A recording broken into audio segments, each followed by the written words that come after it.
নমস্কার দর্শক, আমি কৃষ্ণকান্ত সিনহা শিলচর যাবার আপনাদের সবাইকে স্বাগত জানাই। ইম্পর্টেন্ট গুরুত্বপূর্ণ কয়েকটা খবর নিয়ে আসলাম, সঙ্গে থাকবেন। ভিডিওটা দেখার সঙ্গে সঙ্গে চটকা লাইক কমেন্ট করে শেয়ার করবেন যাতে সবার কাছে গুরুত্বপূর্ণ খবরটা পৌঁছে যায়। দর্শক, গতকালকে রাত্রিবেলা যেভাবে আক্রমণ হয়েছে পাকিস্তানের উপর, সেটা তো আপনারা খবরের মাধ্যমে আপনারা দেখে নিয়েছেন। দর্শক, আজকে রাত্রিবেলা কি হবে সেটা নিয়ে এখন মানুষ অপেক্ষায় আছেন, কি হবে কি না চিন্তায় আছেন। দর্শক, যাই হোক, এখন যে অপারেশন সিন্দুর, সেই অপারেশন সিন্দুরে সেই পাকিস্তান অনেক আক্রমণ করে আমাদের ভারতের এদিকে বর্ডার সাইডগুলোতে। ভারত তার প্রত্যুত্তর দিয়েছে। পাকিস্তান প্রায় 300 থেকে 400 ড্রোন দিয়ে আক্রমণ করে, ড্রোন দিয়ে আক্রমণ করে আমাদের ভারতে। তুর্কিশ ড্রোন, তুর্কির যে ড্রোনগুলো, সেই ড্রোনগুলো দিয়ে আক্রমণ করার চেষ্টা করে, কিন্তু আমাদের এখানে ডিফেন্স সিস্টেম এতই স্ট্রং, সেই সবগুলা নির্মূল করে দেওয়া হয়েছে। সবগুলা নিষ্ক্রিয় করে দেওয়া হয়েছে সেই ড্রোনগুলা বলে সেটা আজকে প্রেস ব্রিফিং করে সেটা জানানো হয়েছে। 8 এবং 9 মে মধ্যরাত্রে এলওসিতে 37টি স্থানে ভারতে প্রবেশ করার, সেই ড্রোন দিয়ে প্রবেশ করার, আক্রমণ করার চেষ্টা করে সেই পাকিস্তানের সেনাবাহিনীরা এবং ভারতীয় সেনাবাহিনীরা সেগুলো নষ্ট করে দেয় বলে সেটা প্রেস ব্রিফিং করে সেটা জানানো হয়েছে। ভাটিন্ডা সেনার চৌকিটা, যে চৌকি ছিল সেনার চৌকি, সেই চৌকিতে একটি মিসাইল টার্গেট করেছিল এবং সেটাও ভারতীয় সেনা ডিফেন্স সিস্টেমের সাহায্যে সেটা নিষ্ক্রিয় করে দেয়। তারপরে দঙ্গদার, উড়ি, পুঞ্চ, মেয়রি, রাজৌরি, আখনুর, উধমপুর এগুলোতে শেলিং চলে। দর্শকবৃন্দ, রাত্রে প্রায় 7-8 ঘন্টা ধরে শেলিং চলে। ওদিক থেকে আক্রমণ করা হয়, এদিক থেকেও প্রত্যুত্তর দেওয়া হয়। দর্শকবৃন্দ, সেটাতে আমাদের ভারতের বেশ কয়েকজন জওয়ান হতাহত হয়েছেন এবং কয়েকজন সেই আহত হওয়ারও খবর প্রকাশিত হয়েছে, সেটাও জানানো হয়েছে। দর্শকবৃন্দ, পাকিস্তানি সেনাকে উপযুক্ত জবাব দিয়েছে আমাদের ভারতীয় সেনা। গতকালকে আমরা যেটা দেখেছি, সেই আমাদের নৌবাহিনী পর্যন্ত সেটা নেমে পড়েছে। দর্শক, জল, স্থল এবং আকাশ 3 সেনা পাকিস্তানের উপর আক্রমণ করে এবং ভারী পড়ে। দর্শক, সেটা তো আপনারা হয়তো দেখেও নিয়েছেন। দর্শক, পাকিস্তানের তরফ থেকে অনবরত শেলিং চলেছে একটু পরপর।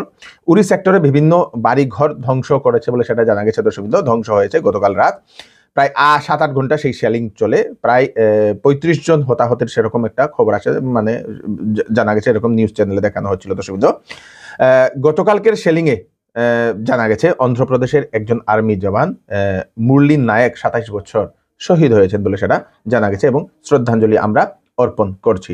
দর্শক, এই যে যুদ্ধমূলক পরিস্থিতির জন্য 1 সপ্তাহের জন্য আইপিএল স্থগিত করা হয়েছে, অবস্থা বুঝে পরে সিদ্ধান্ত নিয়ে নেওয়া হবে বলে সেটা জানা গেছে। দর্শক, সরকার মিনিস্ট্রি অফ ইনফরমেশন ব্যুরো সরকারের তরফ থেকে সেই জাননী দেওয়া হয়েছে যে সেনাবাহিনীর রিয়েল টাইম রিপোর্টিং করা চলবে না। রিয়েল টাইম সেনাবাহিনী কি করছে, এই করছে, সেইগুলা দেখানো যাবে না। সেইগুলা সিকিউরিটি কনসার্নের জন্য দুশ্মন জেনে নেবে। দর্শক, তাই সেগুলো আর করা যাবে না বলে সেটাও জানিয়ে দেওয়া হয়েছে। দর্শক,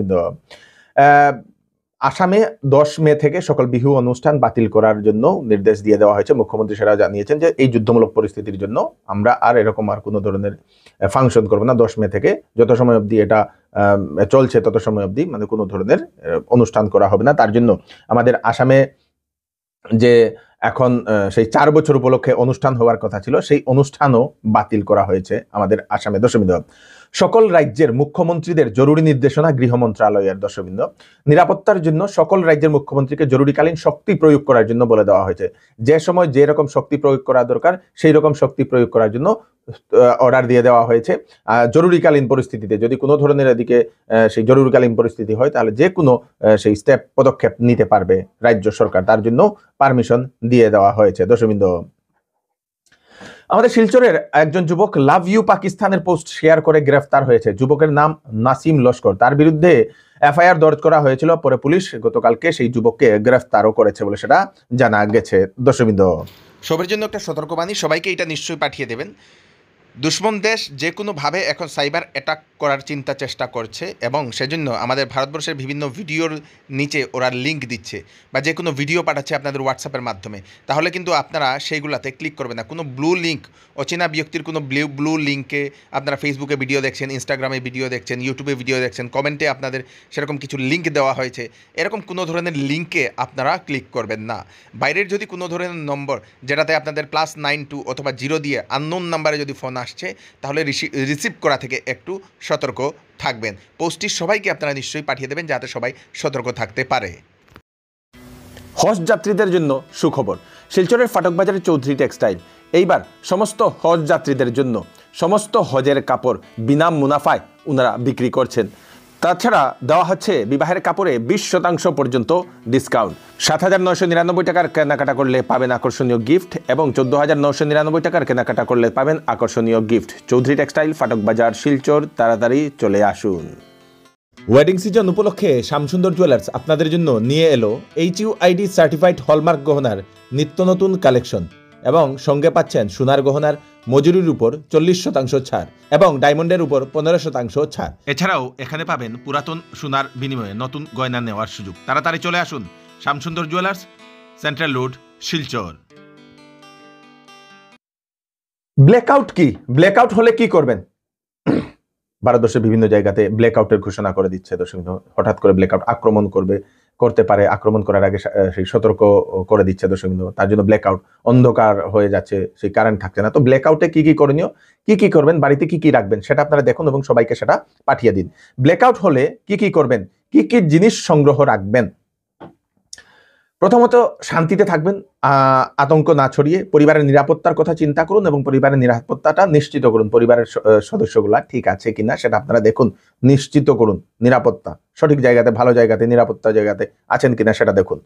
বৈদ্যুতিক যন্ত্রপাতি বন্ধ করে দিন এবং টর্চ বা মোবাইল ফ্ল্যাশ প্রয়োজনে ব্যবহার করুন। বৈদ্যুতিক যে কোনো ধরনের যন্ত্রপাতি, TV, fridge, AC, washing machine, এইগুলো বন্ধ করে দিন। দর্শক, লাইট তো ব্ল্যাকআউট হলেই লাইট সম্পূর্ণ অন্ধকার হয়ে যাবে, কারণ লাইট দেখলে হয়তো সেটা টার্গেট করে হয়তো করা হবে বলে, দর্শক, আক্রমণ করা হবে বলে সম্পূর্ণ লাইট বন্ধ সেটা করে দেওয়া হয়েছে। মোবাইল এবং ব্যাটারি বাঁচান। মোবাইলের ব্যাটারি যেটা, সেই ব্যাটারিটা বাঁচান। কথা বলবেন না, সামাজিক মাধ্যম দেখবেন না, কারণ কারেন্ট হয়তো যদি যায় তাহলে হয়তো কয়েক ঘন্টাও লাগতে পারে, কয়েকদিনও লাগতে পারে। তাই যদি এরকম ব্ল্যাকআউট কোনো ধরনের ঘোষণা হয় তাহলে জরুরি কল হলেই আপনারা করবেন, জরুরি কাজ হলেই করবেন, না হলে আপনারা মোবাইলের ব্যাটারিটা আপনারা বাঁচানোর চেষ্টা করবেন। দরজা জানালা বন্ধ করুন। প্রতিবেশীদের সঙ্গে সম্পর্ক রাখুন। প্রতিবেশীরা দের কোনো হয়েছে কিনা সেটাও আপনারা রাখুন, মানে একজন আরেকজনকে যাতে সাহায্য করতে পারেন তার জন্য।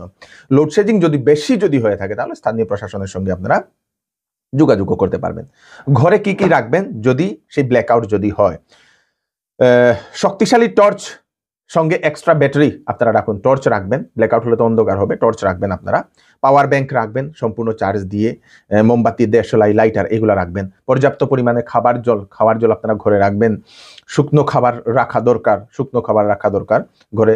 তারপরে জরুরি ঔষধ পত্র সেগুলো আপনারা কিনে রাখবেন যদি এরকম ব্ল্যাকআউট যদি আপনারা দেখছেন। রেডিও, যেটা ব্যাটারি দিয়ে চলে বা সোলার দিয়ে চলে, সেরকম একটা রেডিও রাখলে ভালো, যাতে সরকার কোনো নির্দেশনা দিলে সেগুলো আপনারা মেনে চলার জন্য। তারপরে হ্যান্ড ফ্যান অথবা সেই চার্জেবল ফ্যান, হাতের যে ফ্যানগুলা গরম লাগতে পারে, কোনো একটা জায়গাতে অন্ধকার আপনার ঢুকে রয়েছেন, গরম লাগতে পারে, সে সময় ফ্যান দিয়েও বাতাস করার জন্য একটা হ্যান্ড ফ্যান বা চার্জেবল ফোন রাখলে ভালো। প্রয়োজনীয় নথিপত্র ও নগদ টাকা আপনাদের সোনাগয়না যেগুলো থাকবে সেগুলো নিরাপদ স্থানে, টাকা, নথিপত্র এগুলো নিরাপদ স্থানে রাখার ব্যবস্থা করবেন, যাতে যদিও কোনো ধরনের আক্রমণ হয় তাহলে করার জন্য দর্শক সেগুলো বাঁচবে। মনে রাখবেন, ব্ল্যাকআউট শুধু বিদ্যুৎ বিচ্ছিন্নতা নয়, এটি একটি জরুরি ব্যবস্থা। দর্শক, জরুরি অবস্থা। তো এটা আমরা দেওয়ার কারণ হচ্ছে বেশ কয়েকটা নিউজ চ্যানেলে এটা দেখানো হচ্ছিল ব্ল্যাকআউট হলে কি করণীয়। তো জেনে রাখা এটা ভালো, সেজন্য আমি আপনাদেরকে দিয়ে দিলাম। এই জেনে রাখা জিনিসগুলো আপনারা সবাইকে পাঠিয়ে দেবেন যাতে সবার কাছে পৌঁছে যাক। এবং শেষ নিউজের শেষে সবাইকে আহ্বান করব, আমাদের যারা সৈন্যরা এখন বর্ডারে যারা প্রতিনিয়ত দুশ্মনের সঙ্গে যারা লড়াই করছে, তো উনাদের জন্য আপনারা একটু প্রার্থনা করবেন প্রতিদিন, যাতে ওনারা সুরক্ষিত থাকেন, সেফ থাকেন। আমরা নিশ্চয়ই জয়ী হব। জয় হিন্দ, জয় ভারত।